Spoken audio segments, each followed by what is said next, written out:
आनंद दिघे यांनी उभी केलेली माणसं आहेत, त्यांच्या तालमीत तयार झालेली माणसं आहेत.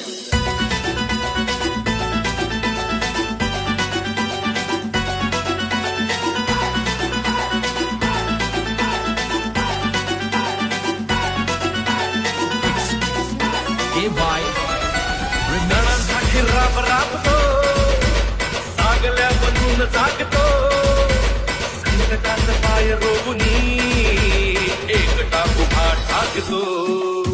सणांसाठी राब राबतो, सागल्या बनून जागतो, संकटात पाय रोवूनी एकटा उभा ठाकतो.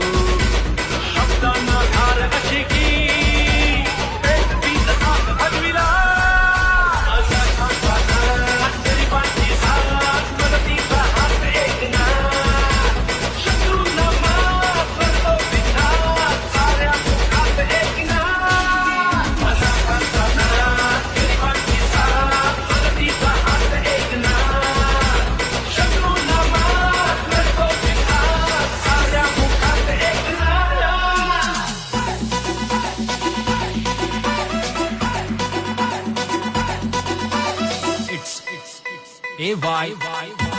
बोलतो तसाच वागतो, वचनाचे बोल